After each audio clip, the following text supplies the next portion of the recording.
성경으로 한자를 푸는 대구의 오집사입니다. 오늘은 팔판자에 대해서 말씀드리겠습니다. 우리가 판매하다 할 때 판자지요. 여기 돌이킬 판자가 있고 조개 패자 돈을 의미하는 게 있습니다. 돌이키다와 관련된 돈이 있을 때 무엇일까 이런 뜻이죠. 배반할 때 관련된 돈이 무엇일까? 돈과 관련했을 때 어떤 의미가 나오느냐라는 거죠. 자, 그것을 생각해 보시면 가룟 유다가 예수님을 배반할 때 어떡합니까? 은 30을 받고 예수님을 팔았다라는 거죠.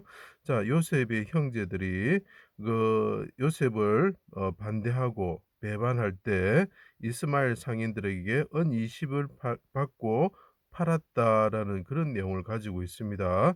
자, 그리고 여러 가지 내용이 있습니다. 이게 돌이킬 반자가 돌아오다 이런 뜻도 있고 뒤엎다 이런 뜻도 있고 여러 가지 뜻인데 그 뜻을 가지고 맞춰보면 팔다라는 의미가 나오게 됩니다. 자, 그것이 성경의 내용인 것을 알 수가 있죠. 제가 그것을 하나씩 설명드려 보겠습니다. 예수님이 감난산 벳박에 베다니에 이르러 나귀 새끼를 타고 예루살렘에 오셨습니다. 성전에 들어가셨습니다. 날이 저물었습니다. 다시 베다니로 가셨습니다. 되돌아가다는 거죠. 오셨다 가셨다라는 거죠. 예수님이 성전에 다시 들어가셨습니다. 되돌아오다는 거죠. 그때 성전 안에는 매매하는 자들을 있어서 쫓아내었다. 매매가 뭡니까? 팔고 사는 거죠. 그죠? 자, 팔다, 사다, 장사하다, 무역하다 이런 거죠. 그때 돈, 자, 돈, 자, 바꾸는 자, 이게 판자가 그 반자가 바꾸다는 뜻이죠. 돈을 바꾸는 자들이 있었다라는 거죠. 그때 상을 돈을 쏟아버리는 거죠. 뒤집어 엎어버린 거죠. 비둘기 파는 자들의 의자를 둘러 엎으셨다. 자, 반자가 뒤집다, 뒤엎다라는 뜻이 있습니다. 돈 바꾸는 자의 상을 뒤집어 엎었다라는 거죠. 돈 바꾸는 자를 뒤집어 엎었다. 그래서 비둘기 판다, 상품을 물건을 판다라는 뜻이 되는 것입니다. 자, 아무도 물건을 가지고 성전 안에 지나다니며 허락하지 아니하셨습니다. 그래서 말씀하셨습니다. 내 아버지의 집으로 장사하는 집을 만들지 말라. 장사하다 이런 뜻이 무역하다 이런 뜻이 되는 것입니다. 내 집은 만민이 기도하는 집이라 너희가 강도의 소굴로 만들었다 하고 꾸짖으셨죠. 꾸짖다라는 꾸짖는 거하고 돈의 판을 뒤집어 엎으시는 게 이제 보이십니까? 성전을 헐라 3일 만에 일으킬 것이다. 내가 돌아올 것이다. 라고 이야기를 그때 하셨죠. 하나님이 돌이키어 오른손으로 구원하실 것이다. 하나님께서 멀리하지 않고 돌이키셔 가지고 그 오른손으로 그 골고다 언덕에서 구원하실 것이다. 라고 이야기를 하는 거죠. 대제사장과 서기는데 예수를 어떻게 죽일까 하였다. 배반하는 거죠. 반대하는 거죠. 여호와 하나님이신 예수 그리스도를 반대하는 거죠. 날이 저물어 그분이 배단위로 다시 돌아가시게 되는 거죠. 반자가 되는 거죠. 예수님은 은삼십에 판 유다가 배반을 하는 거죠. 자, 배반과 관련된 돈이 있을 때 어떻게 된다? 유다가 예수님을 팔았다는 거죠. 그의 정죄됨을 보고 스스로 뉘우쳐서 반성하다는 거예요. 그분이 돈을 받았는데 반성을 했다는 거죠.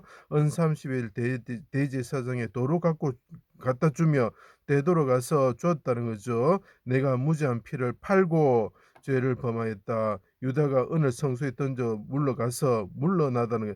돈을 던지고 그분이 유다가 물러가서 어떻게 된다고요? 예, 뭐 스스로 몸에 죽었다는 거예요. 예수를 반대하고 배반한 대제사장들이 반대하던 대제사장 그 돈을 어, 거두어서 어떡합니까? 토기장의 밭을 사다는 뜻이 있습니다.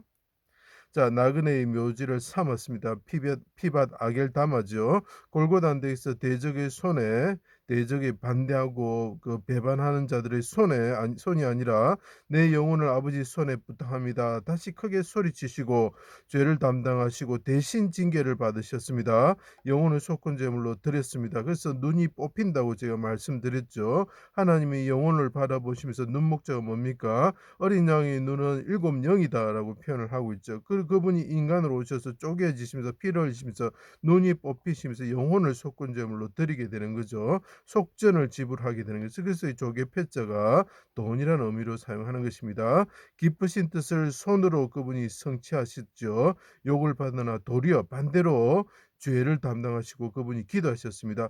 그분이 팔리셨다는 거죠. 대적에 의해서 그분을 싫어하는 자들에 의해서 반대하는 자들에서 팔리셨지만 그분이 도리어 어떻게 한다고 죄를 담당하시고 그분이 속전을 지불하셨다는, 반대로 속전을 그분이 지불하셨다는 거죠. 그렇게 되면 어떻게 되면 너희가 값없이 팔렸으나, 값없이 팔린 자들을 위해서 그분이 반대로 고난을 받으시면서 영혼을 아버지 손에 부탁하며 속건제물로 드리면서 그들을 돈 없이 속량하셨다라는 것입니다. 목마른 자들아 물로 나오라. 돈 없는 자도 오라. 너희가 와서 사 먹되 돈 없이 값없이 와서 포도주와 젖을 사라. 값없이 팔렸기에 값없이 살 수 있다라고 이야기를 합니다. 그 이유가 뭐냐?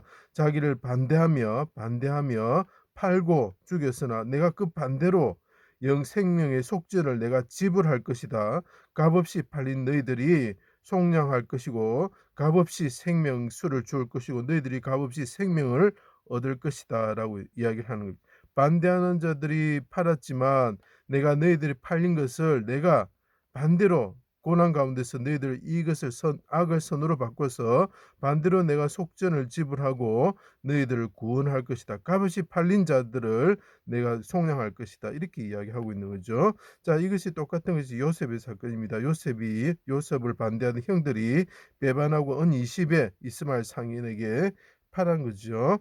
팔았죠. 그래서 요셉은 형들이 양식을 얻기 위하여 애굽에 왔을 때 생명을 이어갈 양식을 돈을 받지 않고 다시 그 자루에 돈을 넣어주죠. 돈을 받지 않고 팔았다는 거죠. 그분이 예수 그리스도께서 돈을 지불하시는 것과 같다는 거죠.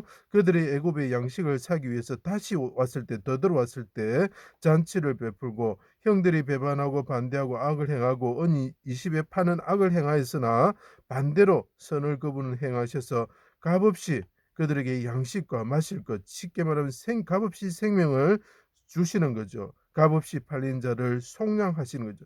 그래서 속자에 보면은 팔매자가 들어가는 것입니다. 그분이 은이십에 팔리셨는 분이 있는데 그분, 그러니까 쉽게 말하면 돈에 팔리는 사람이 있을 것이다. 그 팔리는 사람이 어떻게 한다고요? 예, 돈을 지불해서 값없이 팔린 자들을 속량할 것이다. 그래서 이게 팔매자가 들어가야 되는 것입니다. 그래서 우리가 속량하다 할 때, 속하다 할 때 우리가 사용할 수 있는 것이죠. 그래서 이것이 팔다, 자기를 반대하는 자들이 관련된 돈이 뭐죠? 어느 30에 팔렸지만 반대로 그분께서 자기 영혼을 속전으로 들이심으로써 우리를 값없이 팔린 자들을 구원하신다라는 거죠. 그래서 이것이 팔판자가 되는 것입니다. 제 강의를 들어주셔서 감사합니다.